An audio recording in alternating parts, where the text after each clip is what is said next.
So what's up? Oh, what isn't up? I'm simply having a very lazy Sunday. And by Sunday, I mean Saturday. It's Saturday. It's Saturday, or as I like to call it, Sunday. That's true. That meme is about me just moments ago. I have had a ridiculously busy Saturday, on the other hand. I woke up early so that I could get my chores out of the way so that I'd have ample time to watch the things I needed to watch today for my podcast and do my podcasts. And I had my stuff done by like 11, and then I was like, okay, Dad, there was this one thing that you needed me to help with. Let's go take care of that. And then he said, hold on, you can't do any, you have to stand here and wait for, I'll be ready to do that in like 10 minutes, so don't go anywhere. And then 2 hours later, we finished that job. I went to go get a car battery, and I had to pay $150 fucking for it, and I am so fucking sick and tired of owning a car. It is the worst thing in the world. I'm sorry. I know I've had a very long day, and I'm very stressed out. I fucking hate having a car. It is the worst thing in the world. That sounds stressful. And it sounds like you've had a terrible day. Or and not like, or like a big day, a lot of day. Yeah, and then I got home and I sat down in front of my computer and I watched Jujutsu Kaisen and I took my notes on it, and then I recorded a 2-hour episode of Special Grade Snacks, and then I took a break from my computer for an hour, I ate dinner, I did the dishes, and then I came back upstairs to watch Phantasm, and I couldn't watch it on Amazon despite the fact that it was listed as being available for streaming with my parents' Amazon Prime account, so that's fine. I just had to watch it on Crackle, which meant that every 10 minutes it was interrupted by some dynamically inserted ads, which meant that in the middle of a really creepy scene, it would just pop up and be like, hey, it's time for a Capital One ad, and also an ad for Chicken Soup for the Soul dog food. I also got an ad for Chicken Soup for the Soul book. Just like a Chicken Soup for the newest Chicken Soup for the Soul book. You did send me an image that I'm definitely just kind of staring at of this Chicken Soup for the Soul pet food ad, which has 2 puppies. And then next to it, one of the most depressed looking corgis you've ever seen in your life. Yeah, really? they look bummed out, but it also says the word puppy next to them. So that in case I ever got confused. Yeah, those are puppy. They are definitely puppy, and I'm thrilled that that's settled and sorted. There's also a girl behind them who's got a foot that's like pointing like 45 degrees inward, which is like, I don't think, I just like, you gotta correct your child's stance from an age that young, or else they're gonna have like, listen, my parents didn't correct my stance, and now I got fucking duck feet. I joke, that's actually not anything my parents could have done to stop. I just have fucking, my feet are at a 45-degree angle at all times. If I point my feet directly forward, my knees bend inward, and it looks like I have to piss. Well, that's it sounds like Chicken Soup for the Soul pet food has their next standing in the background of this shot model sorted out. Yeah, you got the narrow-toed girl. Now get ready for the wide-toed dyke.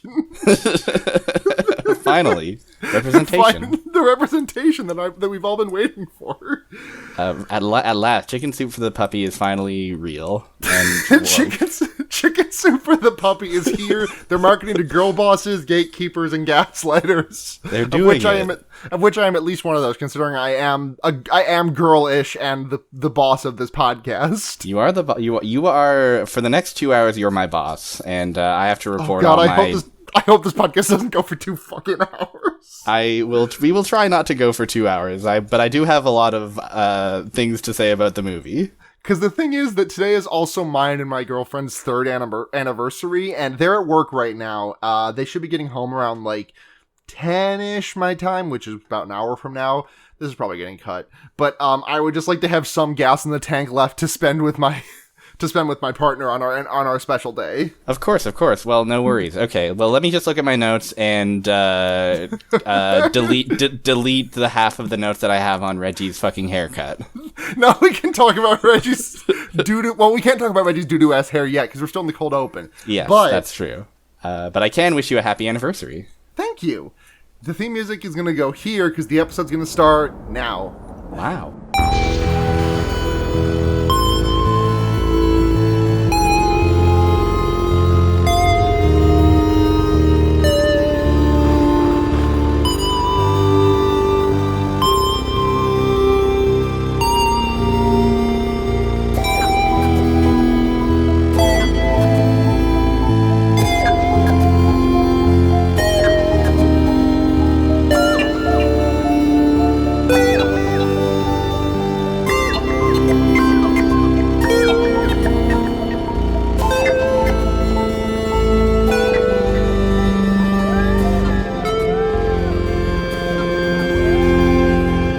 Celebrating everyone, it's your number one Destiny fan podcast. I'm your guardian, Sara, and joining me is a friend who we all know.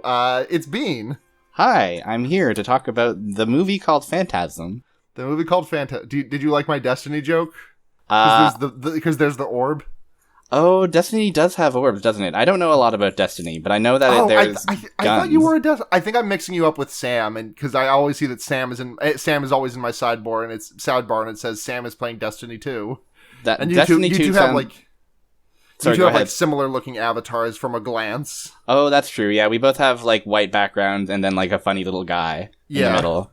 But yeah, that would be Sam. I play little to no Destiny 2, and I don't know anything about it. But you're an Overwatch head. Yeah, I do play Overwatch with my friends, and I have a pretty alright time as long as I just don't think about the lore for longer than a second. Yeah.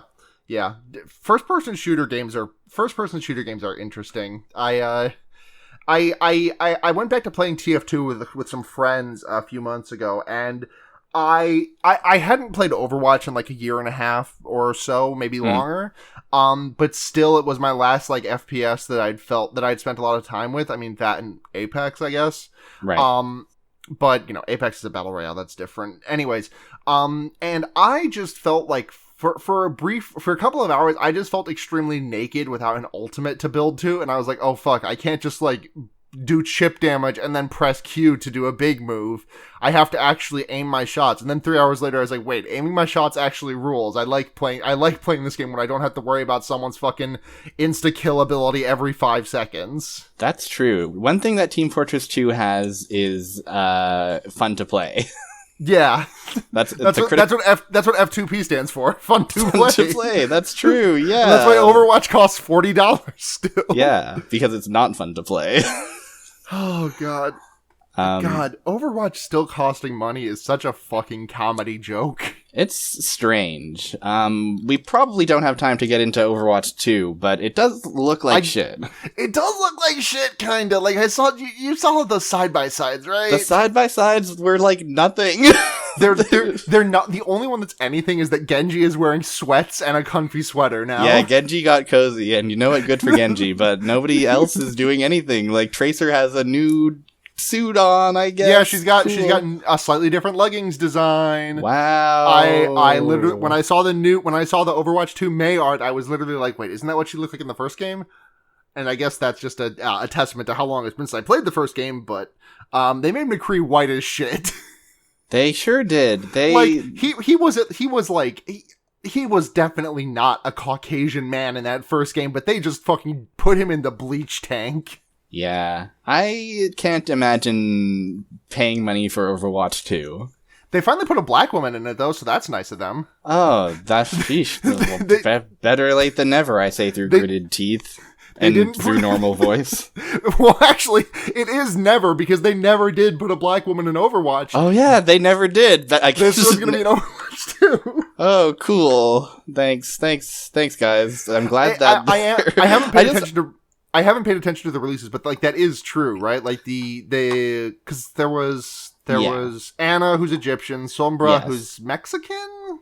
Yes, they have a number of women of color, but no black women. Orisa was manufactured by a black girl, but she's not in the game. You can only play as the. I love Orisa. She's a cool. She's a centaur robot, and she does one of her play of the game animations is she like turns around and scoops dirt like she's a dog who just took a poop. Yeah, Orisa and Junkrat are my mains, so to speak, and I like to play as Orisa. But also, I do always think about that Blizzard image that famously has just like 3 relatively normal looking like white women next to each other and saying like, we innovated through diversity. And it's just like, man, nobody, don't. And it's also cringe because I think about a time when like, I think when Overwatch came out, I probably would have thought like, wow, this game has like girls in it. This is so powerful. Cool. And now I simply do not see it. Yeah. You simply do not see it. You just stand back and press the fucking rip tire button and the, I didn't play with Orisa long enough to remember what any of her moves are called, but it's fine. she puts down a drum, and everybody likes it. Oh yes, when I saw it, I always pictured the Did you ever see what was the Val Kilmer Batman? Batman Forever? Batman Forever. I have not seen Batman Forever. Ah, damn. The mind control devices that the Riddler uses looks exactly like the Orisa ultimate thing. That's what she does. She controls everybody's minds.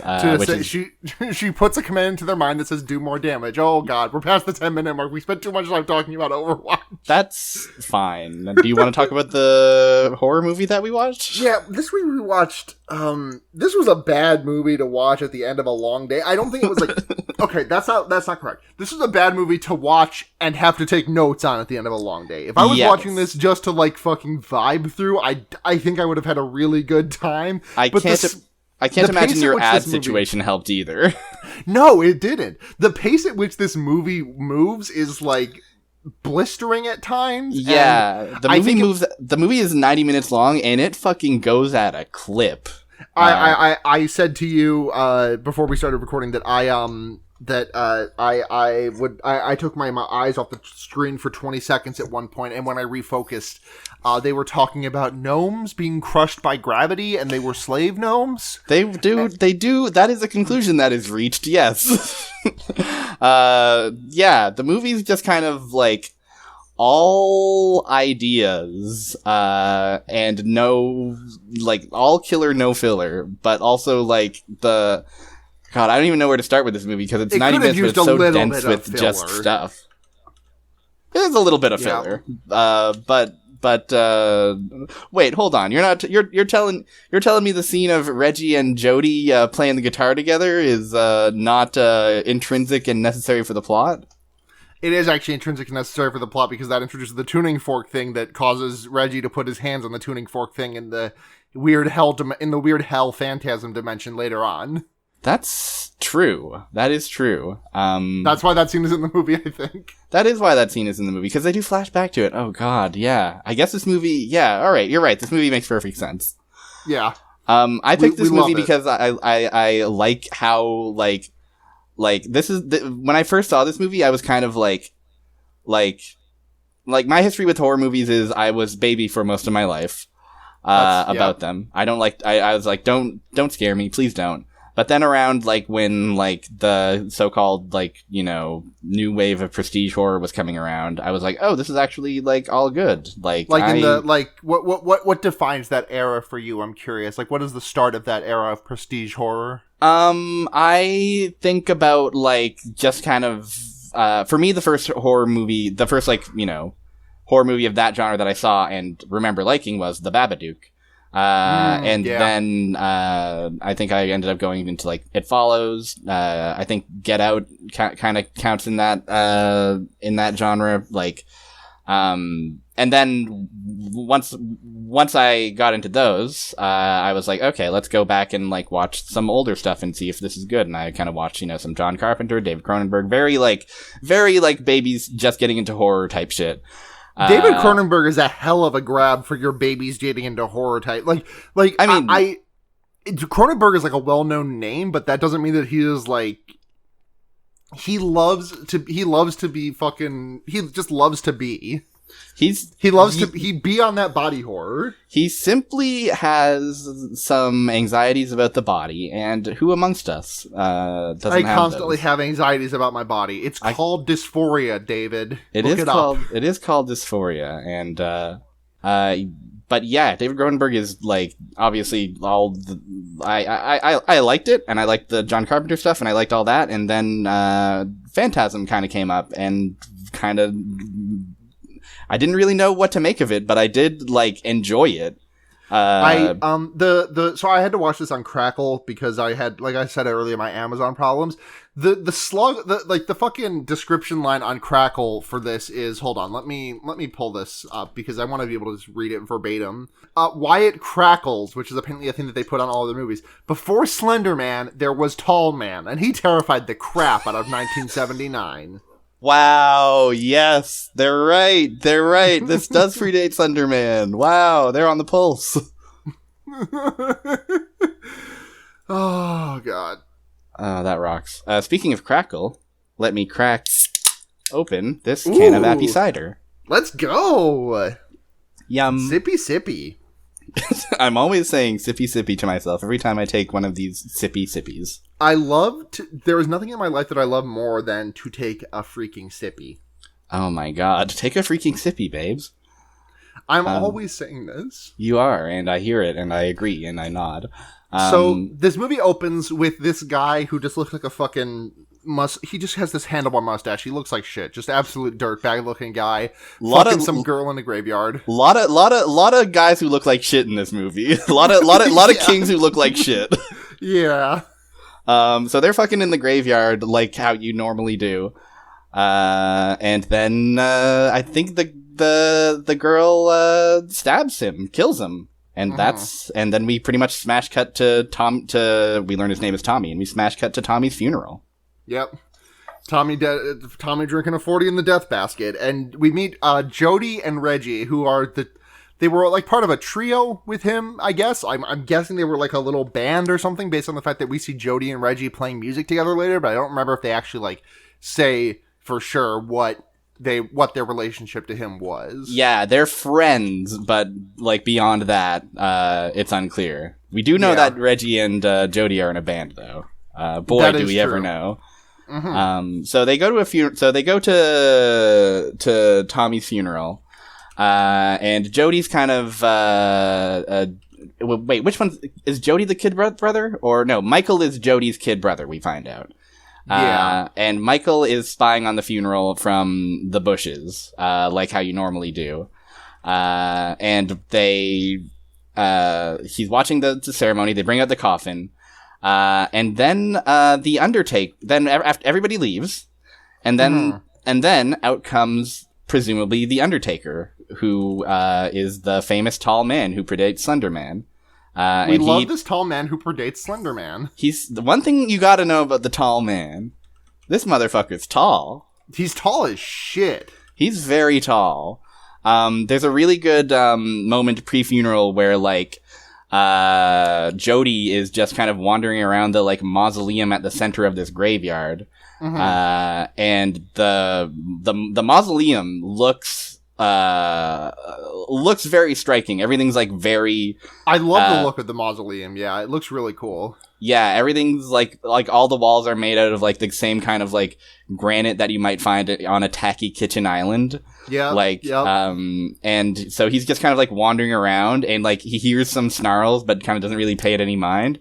And then the tall man kind of sneaks up on him, grabs him on the shoulder, and says in a fucking scary voice, "The funeral's about to begin, sir." He does say that, huh? And sorry, go ahead. I'm stumbling over my words. So, they have the funeral for Tommy, and then we get like this thing of Jody's kid, right? Mike. Jody's little brother, yeah. Jody's little brother, not kid. I assumed kid because of the age difference, but that does make sense with their relationships. Yes.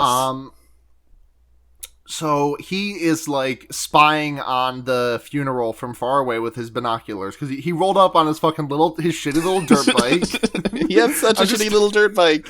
I'm really just imagining the fucking the fucking I think you should leave. Oh, this bike's a fucking piece of shit. Oh, I think about Bozo dubbed over every fucking day of my life. I think about it. I constantly, every single time I log onto my computer, I say to myself, "Oh fuck, a clown pewter." Oh fuck, a clown pewter is one of the most perfect sentences ever. It's truly the cellar door of my mind. Yeah, absolutely. Speaking of clown pewters, this Michael is acting like a clown right clown now. Pooper.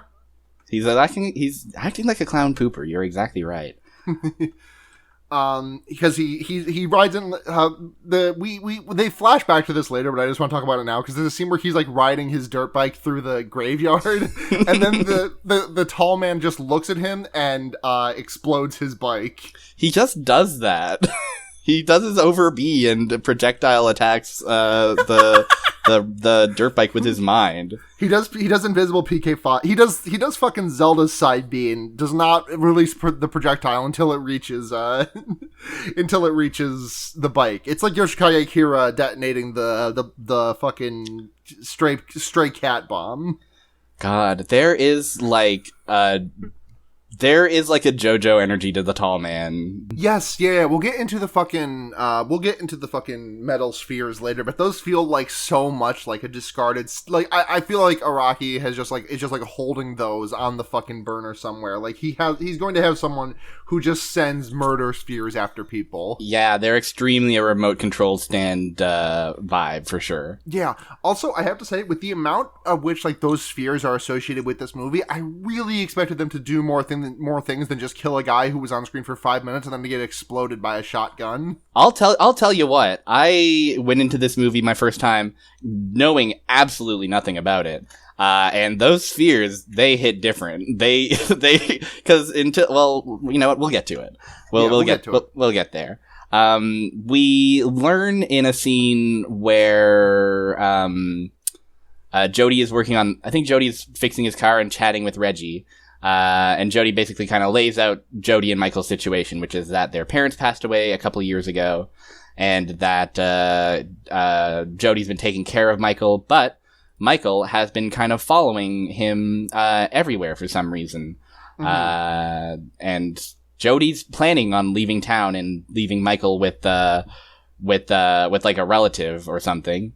And he gets the sense that Michael already knows this, maybe, and is basically this is why Michael is kind of following everybody around like from a distance with binoculars, because he's just kind of hasn't processing like trauma like normal. I think is how you're meant to say it. It's a regular feeling that this kid's having. Mikey goes to a fucking the lady in Lavender's house, right? That's who this is that he goes to see. Yes, he goes to see Psychic Grandma. He goes to see Psychic Grandma, and there is a red right hand imprinted on the sign out in front of their house, and I really am wondering if that means anything. It probably does. Here's the thing: I do like this movie, but if you expected me to like provide like helpful context to the goings on, you're shit out of luck, I'm afraid, because I went into this movie like a second time hoping that like kind of like now that I would, since this wasn't my first time, I was hoping kind of like, oh, this will, maybe now that I know what to expect, it'll make a bit more sense. And no, not really. Are you familiar with the origin of Red Right Hand? I am not.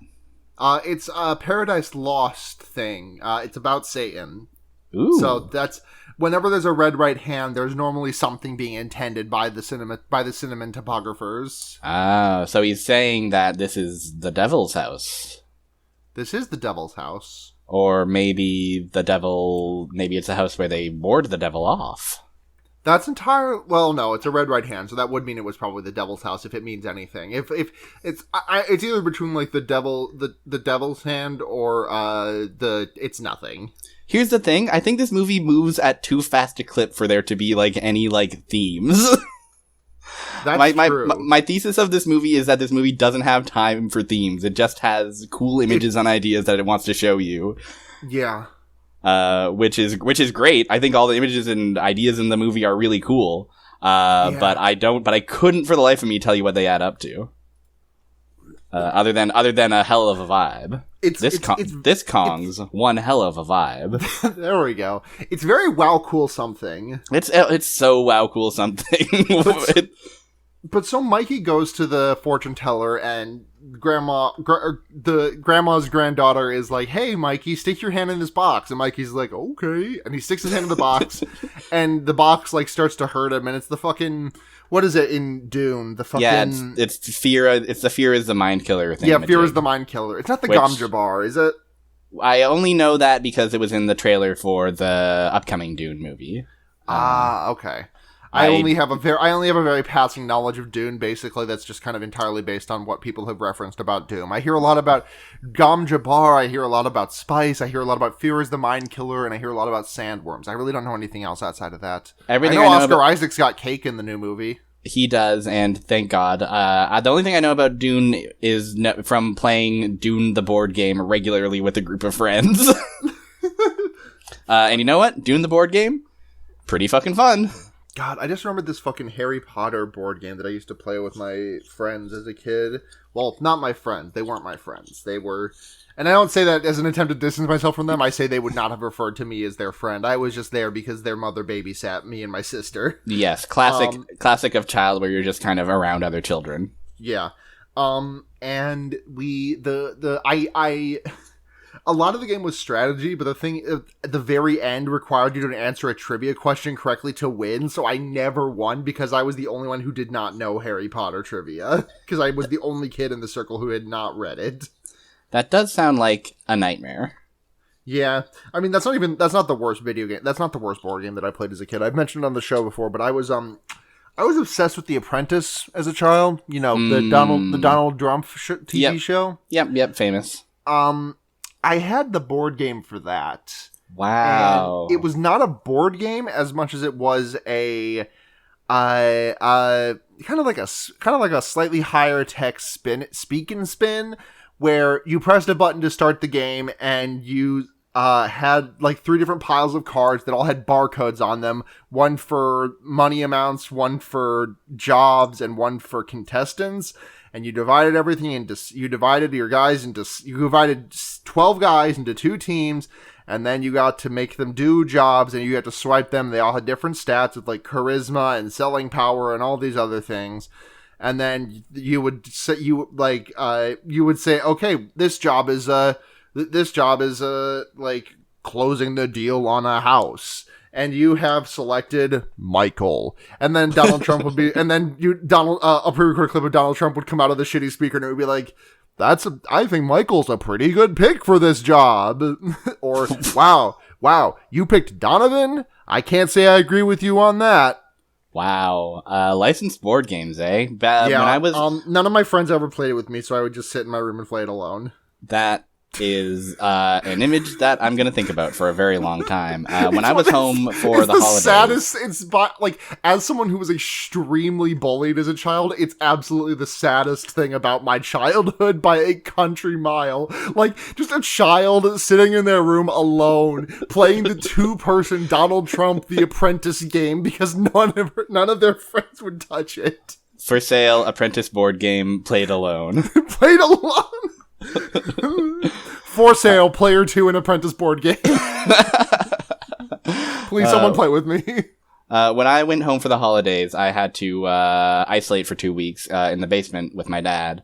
And as something to do, we went through all of our family board games. And boy, did we ever have a shitload of board games. Including, in fact, the Game of Thrones licensed board game. Oh my god. I've played that. It's pretty good, if you ask me. My memory of the Game of Thrones board game is spending, like, the day learning how to play it, because it's so, like, ornate and complicated. Yeah, I played it with, my friend, a couple of our other friends, and then my friend's dad. And then his dad, like, we all played for like an hour, and then at the end, his dad took like an extremely convoluted series of turns. I was like, okay, I win now. And I was like, well, that's simply how board games be. That's how nerd dads be like. Dads will win Game of Thrones board game. Dads born after 1995 only know one thing: win board game and lie. Yeah. What happens next? Sorry, I got on that huge fucking tangent. No, that's fine.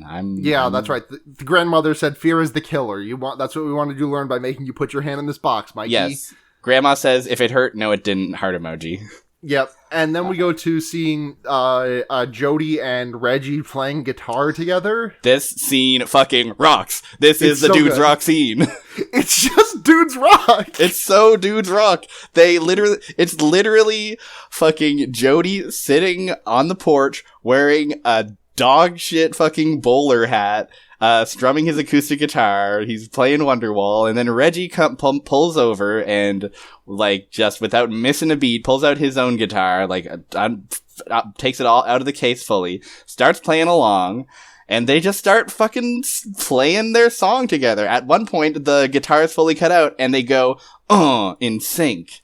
And it's good. Boy, is it ever good. Reggie and we see Reggie take out his tuning fork, which I've never actually seen a tuning fork in use. I've only ever like seen it used in like a science class, or when my dad was like, "Hey kid, check this out." Because I was born after the existence of like the widespread existence of electric tuners. Yes, tuning forks are extremely like a not real object to me. Yeah, they don't reel, and if they did, no, they didn't. No, they didn't. Seeing one of the like, I saw him pull out the tuning fork, and I was like, "What the fuck is he gonna do with the tuning fork?" And then he used it to tune his guitar, and I was like, "Oh, that makes sense. He's doing it for what its intended purpose is." Wow, what the heck? Then we get the granddaughter, right, shows up in the mausoleum, and she sees something gross in there, but I don't think we see what it is. No, she opens the door and goes, and that's it. Yeah. we don't really see... she gets got, but we don't really see it in detail. Mm-hmm. This movie is edited together very weirdly. Not only does it move at a clip, it'll often kind of, like, jump back and forth between two, like, scenes chronologically. But we love it. But yeah, I personally like it. It helps. It gives the movie its je ne sais quoi vibe. Yeah. So, what happens after she gets got? There's more. Jody goes to fuck another girl in the graveyard. And there's a shot of the girl taking off her shirt, and just a whole shot of her titties. And then it cuts to Michael watching from the bushes and just smiling about it. Yeah. He's doing sickos at this. Yes. But then Michael gets scared by some noises in the graveyard. A guy in a hood also? He gets scared by a guy in a hood, starts running out, screaming. Fucking a bat out of hell. And then Michael says, hold on, is that my brother? I gotta go help him and make sure he's alright. And then we get some goofy fucking comedy music.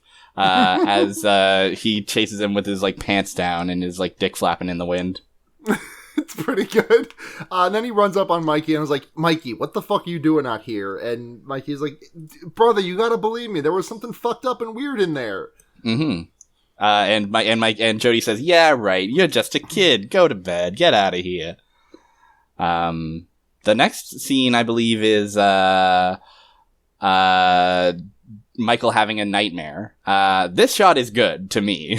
Yeah, this shot's great because Mikey's laying down in bed, and then he wakes up, and it's a really cool transition because like all the scenery has like gone, all of like his room has gone from around him, and instead the tall man is standing over his bed, and a bunch of like hands from the graveyard come out and grab him, and then it cuts to the next morning where he's is this where he like is like chilling on the stairs with a shotgun?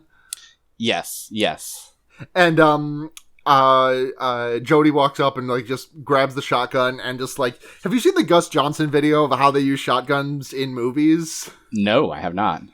It's pretty good. But the to the extent of just Jody takes the shotgun out of his hands, just like cocks it 12 times and makes all the shells come out. Very, very much owning the kid. Yeah, and the kid's like, "Listen, Jody, I gotta tell you something." And he tries to tell him again about the fucking curse, everything that's happening to him. Not curse. Sorry, I did a lot of Jujutsu Kaisen prep today. That's valid. I'm constantly thinking of curse energy. Don't worry about it. We'll be talking about curse energy later on in this episode. That's true. So, there's a line that I missed earlier. When Mikey and Jody are talking in the graveyard, and Mikey's like, "Listen, there was something out there. It scared me." Jody's like, "Yeah, it was probably just a gopher in heat," which is a really funny throwaway thing for it to be. Yeah, there's definitely some like lines in this movie that I'm like, how is this a way that a person talks? Right. And that's one of them. There's also like later in the movie, people keep saying mother a lot, like as in like, "Oh, be careful, look out for that mother." Like that motherfucker? Exactly. I think it's supposed to be short for motherfucker, but I think that actually is like an old parlance. Like I think that is like an actually old thing. Like But I Gopher and Heat, I could ask my dad. Like, he was probably around Jodie's age in 1979, but I'm sure that your dad would watch this movie and be like, yes, this is exactly how I remember small town American life. Yeah, I mean, my dad was a guitarist in his. Well, he was a bassist, but he played guitar also. He was a bassist and a guitarist. He was friends with an ice cream truck driver. He was a bassist who in a band called the Electric Canoes. Oh, sorry, but that's sick. That rocks. It is, yeah. Okay. We also get a shot of I think the next thing we see is Michael walking through the streets. And then he just sees the tall man just walking down the sidewalk opposite him. Yep. And the tall man takes a big puff of smoke coming out of the back of an ice cream truck. Yeah, he takes he goes for big stride, takes a big puff of smoke, and just vibes. It's a great shot, and it's also accompanied by a killer soundtrack. Yeah. Love the tall man's energy throughout this movie, honestly. Yeah, he's just kind of he's just kind of vibing his way through life, and I have to respect that. He's ostensibly the movie's antagonist, but he's just kind of seems to go from place to place. Yeah. His vibes, for the love of vibes, Montresor. For the love of vibes. There's what's the next scene? I think that the next scene is in their garage, right? Yeah, where Mikey is now underneath the car that Jodie was fixing earlier, and something's creeping around, and it kicks the jack out from under it and crushes Mikey temporarily beneath the car. Mm-hmm. And Mikey sees someone's feet, and he smashes it with a. What does he hit it with? It's I think it's a little hammer. Yeah, it's just a little hammer. It's just a little hammer, and it does bonk.wave. Yeah. He bonks it, and then it turns out that's Jodie, and Jodie says, "What the heck, my toesies? How dare you? My little toesies! I wasn't wearing steel-toed boots like is required on construction sites. I can't believe I was so foolish. Now I'm never gonna walk again. How will I ever use my 5 toes now?" Because Jodie is in I'm imagining Jodie in one of those fucking You're Canadian, right? I'm Canadian.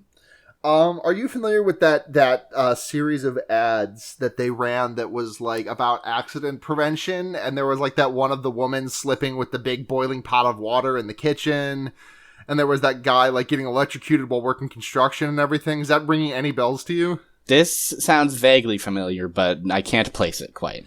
Anyways, Jodie's just I'm living a great life. Well, I'm about to be living a less great life because my little brother is about to smash my fucking toes to smithereens, and I'm never going to run again, and I'm never going to complete the 400-meter dash that I've been training for my entire life. That's true, and that's sad. He has been training for the 400-meter dash his entire life. He has been. But now he gets smashed, and he pulls Mikey out and says, "What the heck did you do that for?" And Mikey says, "There was a guy in here. I got crushed. I was scared. You gotta believe me." There's a lot of you gotta believe me, goosebumps ass energy throughout at least the first half of this movie. Yeah. And Mikey, not Mikey, Jodie says, Jodie drops an R word here, which is not great, but canceling him. Yeah, unfortunately Jodie's canceled. So ultimately, Michael just doesn't believe Jodie at all. Jodie doesn't believe Michael at all. And then the next scene is Michael decides to sneak into the mausoleum, right? Yeah, because then he sneaks into the mausoleum and he hides in a coffin for a little bit, and he sees this other guy who, who does he look like? He looks like somebody that I can't place, but he's not an important guy. Yeah, he's not an important guy. I actually have no idea what role this guy plays at all. He shows up to talk to the tall man, and then he gets chased down. He shows up to talk to the tall man, and then almost opens the coffin that Mikey is hiding in, but then doesn't because the tall man shows up and says, "Hey, bud, I'm here. Let's go talk." Yes. And then Mikey gets held down by this guy later. Yeah. While the murder sphere is coming at him. Yes. But Mikey takes the biggest fucking bite out of this guy's arm I've ever seen. Yeah, he takes a chomp out of this Neil Young looking ass. I have him written down in my notes as Neil Young looking ass. So To me, I guess he looked like Neil Young, but he takes a bite out of Neil Young, and then for whatever reason, these floating silver orbs come, and one of them just gets 2 knives out of it and stabs Neil Young in the square in the dome. The knives are just for positioning, and then a little drill comes out of the center and like drills into his face and expels all of the blood and guts out the back like it's pooping them. It does that, and it's a pretty fucked up image. It's pretty good though. I like it. It's good gore when it makes me when it makes me that's when like it drills into his like you see like the drill go into his flesh. It's like shocking kind of. Yeah. It's like way more shocking than I thought than anything we've seen as of yet, for sure. And honestly, in the rest of this movie, if I'm being honest, like nothing is quite so beautifully gory as that one shot of. Yeah, I understand. Like, I get why the silver ball became such an icon of this film. Absolutely, it deserves all the praise it gets, and I can't wait to play a silver orb in the next upcoming Smash DLC.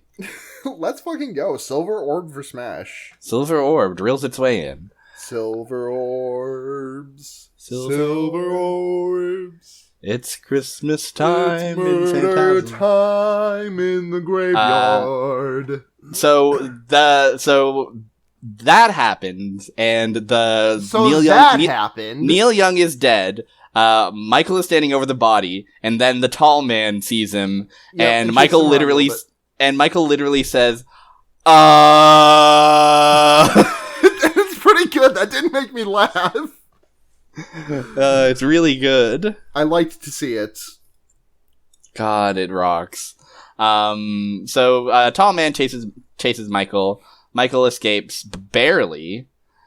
Michael even smashes. Michael manages to, I think, close a big door behind the tall man, but the tall man manages to get his hand stuck in the door. Yeah, and his hand, it's a fun looking prosthetic. Honestly, like, this prosthetic kind of looks with about the same reality as it would be if you, like, filled a nitrile glove with, like, water and, like, slammed a door on it. That's about the reality with which we're working here. But I like it. I like the fucking extremely fakeness of it. Yeah, it definitely works. I think the orb has, like, a extreme fakeness quality to it as well, but, like, there's something so unreal about it that it kind of like underflows and becomes fucked up again for my brain. Yeah, I agree. And the fingers have a similar energy, because what happens is Mikey takes a knife, chops off the fingers, and then the fingers are bleeding mustard. The fingers are bleeding mustard, and it's gross. But he does manage to steal a fingy. He steals a fingy, and the fingy is like still moving. He steals a fingy, takes it in his box. More Jujutsu Kaisen comparisons to be had here for all you. It's literally just the first episode of Jujutsu Kaisen where there is a finger in a box. Yeah, what if there was a fingy? Akutami Gege saw this and was like, "Oh shit! Okay, I think I know how to start. I think I know what the inciting incident in my story is now." What if the fingy was old? What if the fingy had a evil little guy in it? Yeah. And there were 20 of them. There's a scene immediately after fingy mode where I think Michael gives Jody the finger, or shows him the finger. He doesn't like flip him off. He shows him the like alive fingy, and Jody immediately, without missing a beat, just says, "All right, I believe you." Yeah, I love that shit. Immediately on board. I like that he's just shown something irrefutable and is immediately just like, all right, something fucked up is going on. Let's get down to brass tacks. Yeah. They are like, all right, where are they fucking going? Do they need to bring the fingy? I think bring the fingy. Going to the graveyard? I don't think they go to the graveyard yet, because the fingy ends up like turning into the monster. An evil fly, fly that tries to kill Mikey. That's when Reggie shows up and they get Reggie on board by showing Mikey almost getting killed by this thing. Yes.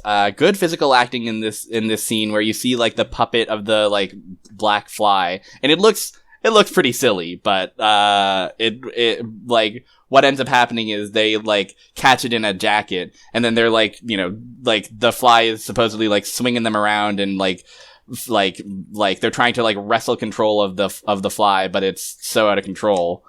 Good scene, and Reggie my favorite thing is the way Reggie comes into this scene, and he's just like fucking like shooting the shit. He's just like, hey guys, what's going on? I came over to borrow a little whatever. Reggie is the fucking funniest character in this movie.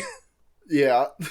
He shows up, plays his guitar, drives his silly little ice cream truck. Has shitty hair. His hair sucks shit. He's balding. He's got like a little ponytail that's bad to look at.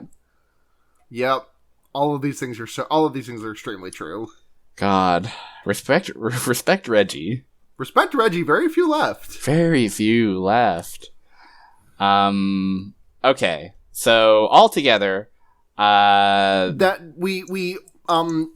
is gonna head off to the cemetery with Reggie and is like, hey, you stay here, here's a gun for you, only pull out the gun if you're intending to shoot, and only shoot if you're intending to kill. Basically, don't pull the thing out unless you plan to bang, don't even bang unless you plan to hit something. He also has a really fun line here, which is, warning shots are bullshit. Only shoot if you want to kill someone. It's such a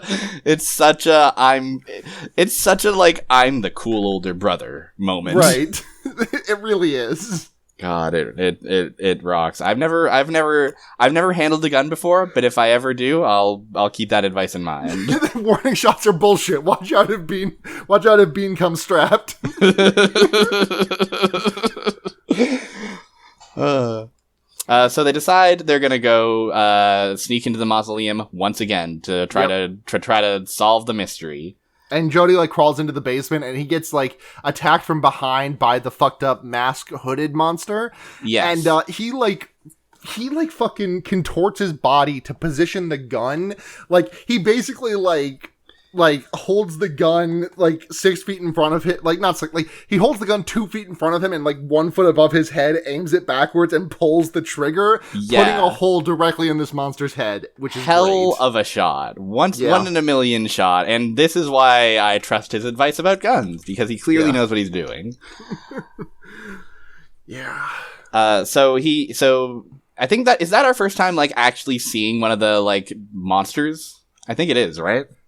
I think so. Yeah, we saw like a silhouette of it in the graveyard when Mikey got attacked, but so they sneak into the mausoleum, kill one of these guys, and then immediately leave. They just fucking bounce. I'm not sure what their like goal was. Yeah, but then they try to leave, and a driverless car shows up and tries to hit Jody. Yes, but then Mikey shows up with the car because he's like, okay, I had to help my brother I had to take this into my own 2 hands and help my bro. Hell yeah. And so there's just like a 5-minute scene of them driving down some fucking road while Mikey's behind the wheel, which is great brothership you've got going on here. And then Jody's like standing out of the sunroof, just like fucking shooting. It's good to look at. It's a really great little car chase. And it ends with them successfully blowing up the ghost car, and they investigate, and the driver was one of those dwarves, and they uncover his hood, and they recognize the face of the dwarf. Why, it's Tommy, who was fucking in the graveyard at the very start of the movie and then died. Yep. It's their friend. My notes at this point, it's been like 20 minutes since Orb has been around, and I was like, is Orb coming back? Where is Orb? Whenever Orb is not on the screen, all the characters should be asking, where's Orb? I'm always asking, where the fuck is Orb? Give me my Orb and nobody gets hurt. Don't talk to me until I've had my knife drill orb. Don't talk to me until I've had my silver drill brain hell orb. That's true. I'm saying this every day. Yeah. At this point, I feel like there's a lot of like characters kind of reaching conclusions that I wouldn't have necessarily reached in this movie, because I think the next thing that happens is they figure out, like, they realize, like, oh, what's happening is that they're taking bodies and they're crushing them to make them monsters. which if you Sure. fucking say so. Yeah, right. Like, just sure. Sure. Go off. If you say so. They for whatever reason, Jody says, "All right, Michael, it's not safe for you to stay here anymore. I'm going to drop you off at like this thrift store who's a friend of a friend or something." So Michael's hanging out at a thrift store that has bad, weird energy to it. And Michael ends up finding some old photos, including one old photo of guess who? The tall man. And then like the camera zooms in on the tall man, and he turns to face the camera, and it's fucking rocks. Yeah. God, I love that shot. It makes no sense, but it rocks. God, and he's like wearing like a little like top hat, and he's driving a horsey carriage. So I guess the implication is the tall man is immortal. I like that the tall man apparently has been around all this time, and only now is this like did someone notice like, hey, something's weird about this place that has the only town's funerals. No one has thought about anything up until now. There's one brain cell and the whole town's sharing it. And there's one brain cell, and it belongs to little Mikey over here. It belongs to little Mikey. He's using it, and he's milking it for all it's worth. Yeah, because he gets locked in his room later by Jody, because Jody is like, "You're not fucking helping me, kid." I know this is jumping ahead, but I'm just fucking... By all means. So this is like when they're going in for the final showdown, right? When Jody is like, "Okay, Mikey, you have to stay behind." And he like locks the kid in his room and sticks a screwdriver in the door for... I don't... Did that jam it somehow? I don't understand. It must have. This is another thing of like, you know what? I don't know the history of locks and doors. I'll trust you on this one, Phantasm. The history of locks, doors, and all sorts of other things.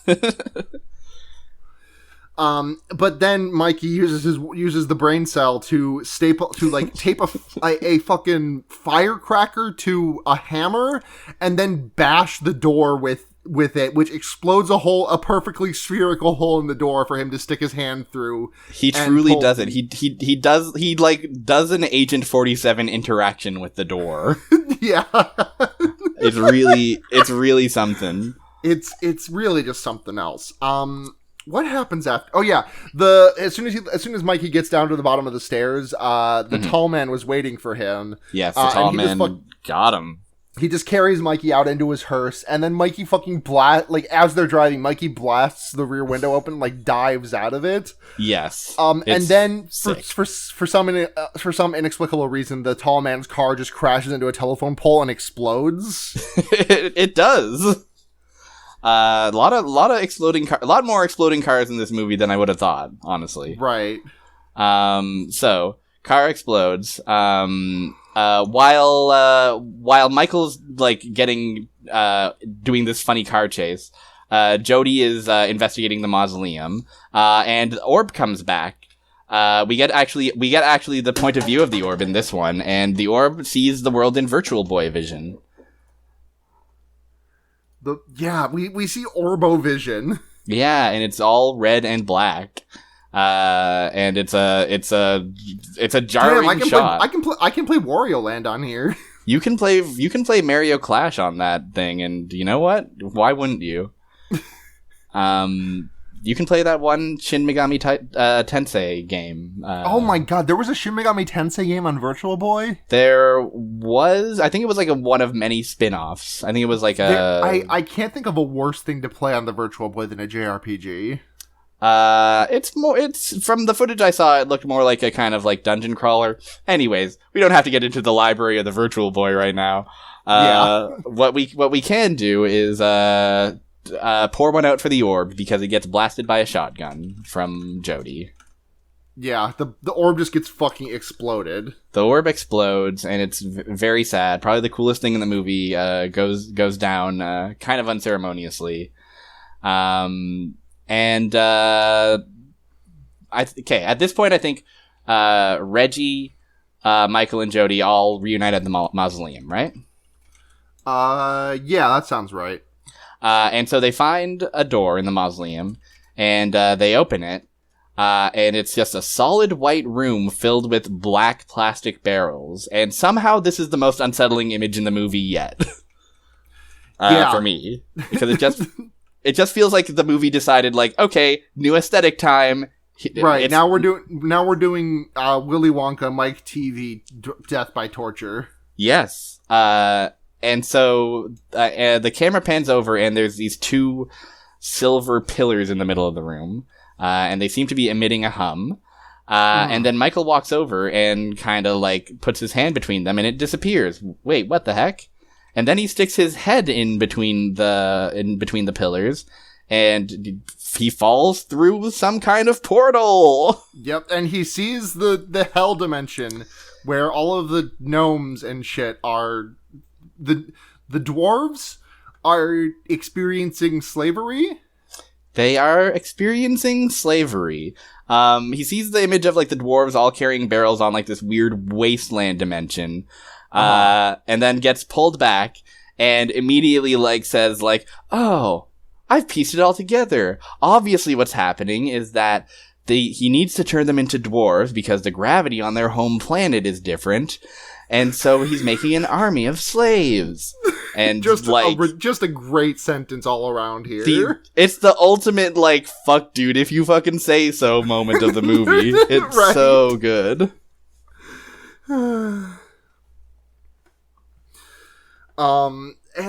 And then fucking what happens that leaves Reggie here and Mikey and Jody off doing something else. I can't remember what exactly splits them up.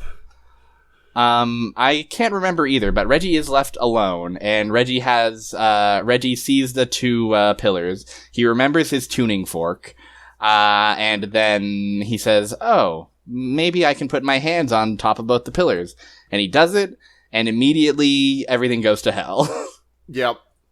He basically single-handedly, like, brings down the entire operation with this move. And, like, I remember what separates them. What separates them is that the power goes out. It seems to go out. So they're, like, stumbling around in the dark, and when the power comes back on, Reggie's left alone. And, like, Michael and Jody are kind of, like, stuck outside, like, lost from each other. Yeah. So next time we see them, like, the wind is flying around, like, there's, like, flashing lights. I believe Reggie gets stabbed by the girl at the start of the movie. And I think we learned that the girl at the start of the movie was, like, an alternate, like, form of the tall man. Yeah, well, I mean, we got that from the start of the movie, because Tommy gets stabbed by the lady in lavender, and then we see his face, and then it's back to the tall man's face. Yes, that's true. Damn, the tall man, the tall man is how really figured out this gender nonsense, huh? Yeah. He's either a really tall, powerful Undertaker or just a buxom babe. A lady in lavender. Yes. Reggie is unfortunately stabbed. He dies. It's very sad. The real pour one out for next to the orb. Reggie's death is the most sorrowful one for sure for me. I'll miss him in his shitty little vest. Yeah, and his doo-doo ass hair. I will miss him. But they, the Jody and Michael flee. As they flee, the whole mausoleum seems to be unwritten. Yeah. It, like, warps away. And then they have one final showdown to do. They say, there's an old mine shaft, you know? Why don't we go lure the tall man into a mine shaft and send him back, make him fall down the mine shaft and send him to hell where he belongs. Mm-hmm. And they do it. They do, in fact, do it. And then Mikey wakes up in bed, and Reggie is still alive. Uh-oh. Uh-oh. And then he's like, hey, and Reggie's like, hey, dude, sorry about Mikey. Sorry about Jody. He died in a car crash. We're gonna go on a road trip. And go pack your bags. And Mikey goes into his room to pack his bags, and there is a tall man there in the mirror, and it, like, fucking does the end of Friday the 13th, where the hands pull him into the mirror, and that's the end of the movie. Yeah, very weird ending. Kind of, like, undercuts the stakes of the whole movie, what little stakes there were. Right. But also, it is very funny to see Reggie, like, first of all, unpour one out because Reggie's fine. Second of all, Reggie's here, and he's like he has like a heart to heart with Michael, where he's like, man, I know that I just can't replace dear old Jody, but I'm gonna do my best to look after you. I thought this was just like a literally like the end of Nightmare on Elm Street, where all of Laurie's friends are alive, or not Laurie. I'm thinking Halloween, where all of what's her name's friends are alive again, and then they drive off, and then the Freddy Krueger car shows up and eats them, and then her mom gets pulled through the window, and it was a nightmare, another nightmare this whole time. This one. It's simply a dream within a dream, I guess. If you, I think maybe. Don't ask me. On a scale of 0 to 5 orbs, how many orbs are you going to give this movie? I think for me, it's going to be 4 orbs for me, because this movie just has Forbs. This movie just. I know the way I'm talking about this movie, like. It probably is kind of hard to follow and hard to the thing parse is, the plot. The first movie that I watched when all my friends get the vaccine, and we can all safely get together and smoke a big fucking doober and just pass it around. This is going to be the first movie I'm suggesting that we put on. Sensational. This movie I think makes up for its shortcomings just for sheer what the fuck ever it wants. Sometimes a movie comes along and just does whatever the fuck that it wants and doesn't seem to really follow any rules, and I simply have to admire such a movie sometimes. What about you? I this is gonna land like a 3.5 orbs. That's fair. And I think I'm very excited to watch this movie again when I'm not having to take notes for it, because a thing I'm realizing about this podcast that it's making it really hard for me to actually enjoy a movie as a movie more instead of like a project. Right. And I'm really looking forward to being able to go back to those times where I could just go to a friend's house on a Wednesday night and just chill on their couch, take a big weed, and then watch some fucking movie and not have to take notes on it. This is definitely a great movie to just kind of let wash over you. Because again, it for all the unhinged ideas going on, it moves at a clip. It's a lean 90 minutes. It's it's not. As long as you're not watching on Crackle with 2.5-minute ad breaks every 10 minutes. Yeah, I feel like you got an extra hour added to your runtime with all the ads that you had to deal with. I also know that this movie is the first in a franchise. I've never seen any of the other Phantasms, and I would like to someday, because I hear they're also pretty good. Capital P pretty, capital G good. But I'd love to check them out someday. The only thing I know about the sequels is that the tall man, he's fucking back, baby. Yeah, I imagine that the orbs are back too, because that was probably the thing that made people pop the biggest in the original. We don't have any questions this week, so we're just going to go straight into recommendations. Do you have a recommendation squared up, ready to go, or should I go first? Because I can go first if you need. I can go. I think I have someone. I'm going to recommend a Twitch streamer, I think. Check out the twitch.tv/VideoChess. VideoChess is someone who's been kind of hopping into full-time streaming over the past couple months, and it's the two things I will say about here's the 3 pitches of VideoChess.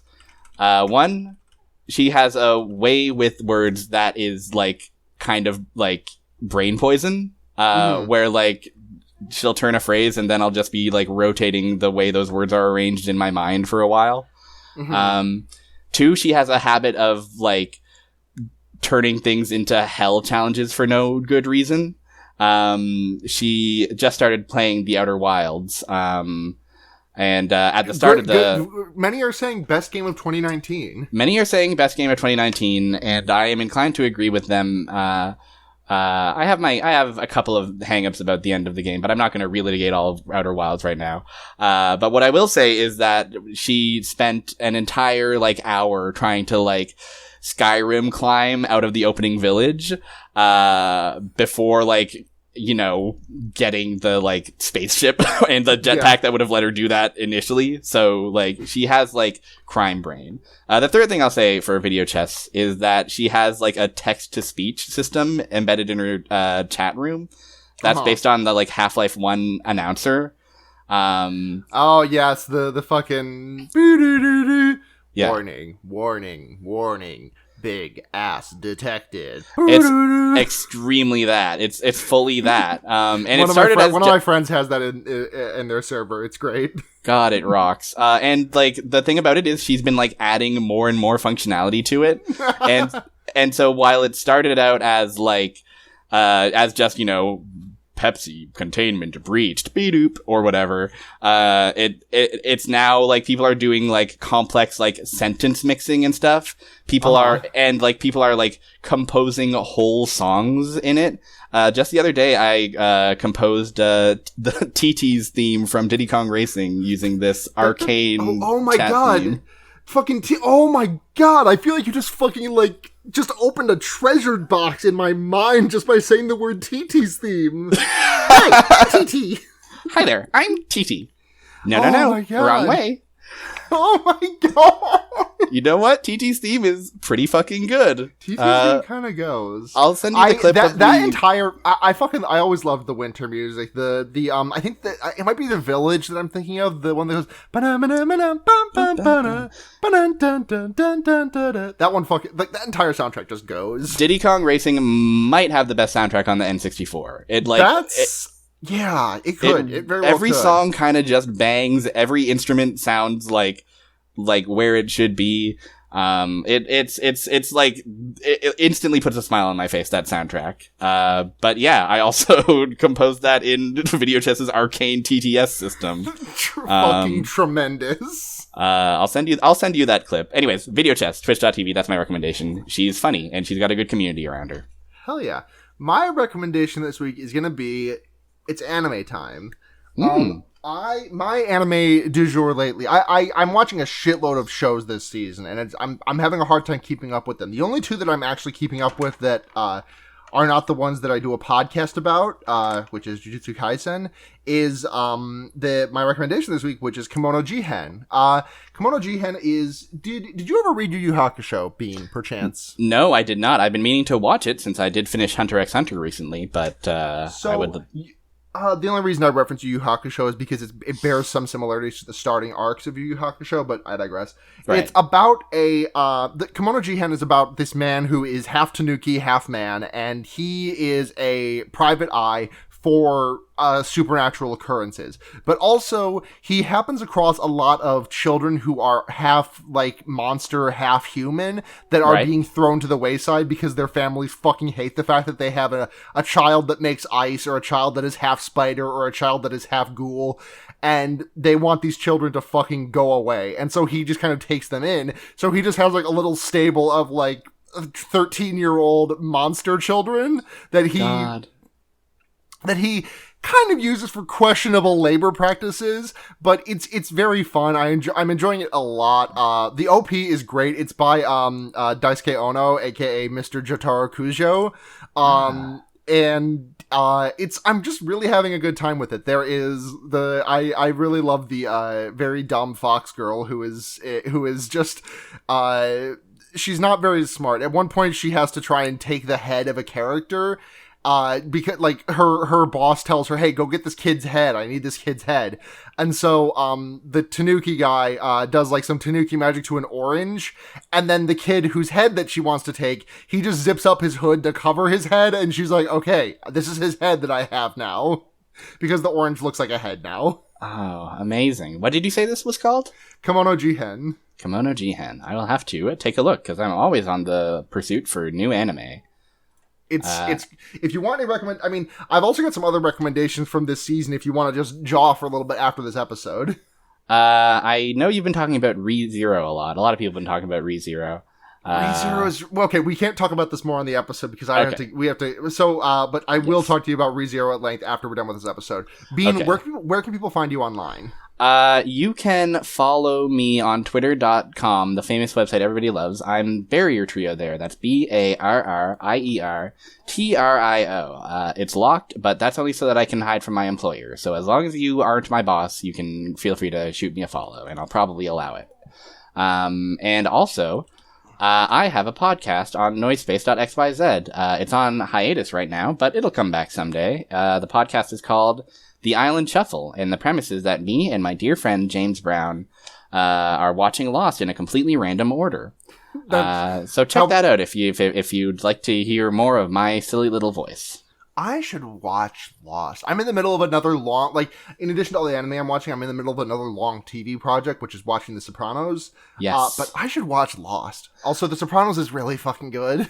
The Sopranos is really fucking good, is the thing about The Sopranos. The thing is, everyone loves to jerk off about how good The Sopranos is, but the thing is that they're right to jerk off about it. It's right. It's a jerk-off worthy show of quality. One thing about The Sopranos that I had forgotten is that it's really fucking funny. It's so funny. Everything with Tony's mother is every word out of her mouth that is not extremely racist is very funny. It's a show that can really make me laugh a lot. There's a scene where I also love the interaction between Christopher and Polly of did you ever feel like nothing good was ever going to happen to you? Yeah, and nothing did. So what? God, Polly is all time. Polly's so good. God, yes. Sopranos, funny. Lost? Locke puts an orange into his mouth and does a big smile. What's not funny about that? He does do a big smile. There's a lot to like about Lost. It's a show that I've got opinions about, and those opinions are well documented, so I won't bother I won't bother repeating them. Yeah. Thank you very much, first of all, Bean, for being on this episode. This was a blast. Even if this was at the end of a very long day for me, this was a very good way to spend an hour and 15 minutes. Yes, thank you so much for having me. I'm thrilled to be on. Did you know that I like the podcast? And, thank you. And I'm just happy to be here. Thank you to Sara, who does the intro and outro music for this podcast. Listen to them making music under People You Meet Outside of Bars, or head to gaygothvibes.online for a direct trajectory to their Bandcamp. Thank you to Blair Kitch, who is my regular editor for these podcasts most weeks. He can be found on Twitter at Blair Kitch if you would like to follow him for all of his wonderful little insights and also pictures of him and his roommates, adorable little kitties. They're the fluffiest motherfuckers I've ever seen in my life, and I cannot believe that they are real sometimes. Thank you very much to Matt GameCube for Noisepace.xyz, which hosts this and so many other wonderful podcasts, like The Island Shuffle. It also hosts my other podcasts, which are The Wonder Years, which is an Animorphs podcast I do with the aforementioned Blair and Sara. It hosts Henry Kissinger's Pokemon Going to Die, the Leftism podcast made by, for, and of the Terminally Online. And we had a big bracket of Trump funny moments a couple weeks ago, and it was a real fun episode, a real humdinger of an episode. I got to learn about some really stupid shit that happened during that presidency that I was not aware of beforehand. You can also listen to my newest podcast, Special Grade Snacks, which is my Jujutsu Kaisen watch-along podcast that I do with my very, very good friend Kay. And I think if you'll forgive me for rambling a little bit, I think Jujutsu Kaisen is a very good show, and I think it would be a very fun thing for you to listen to, the listening audience, and also to go watch the show. You know what? Honestly, I would rather you watch the show and not listen to Special Grade Snacks than listen to Special Grade Snacks and not watch the show. The show of Jujutsu Kaisen is good, and the show of Special Grade Snacks is also good. Thank you very much. If you would like to support this podcast, patreon.com/fearbaiting. $1 a month can get you, if we get the episodes up early. I've been really inconsistent with the episodes lately, and I do apologize for that. I have been getting back to school these last couple of weeks, and as things have settled in for me, it's just been a little bit of growing pains getting back to this routine. Things should be a little bit more under control now.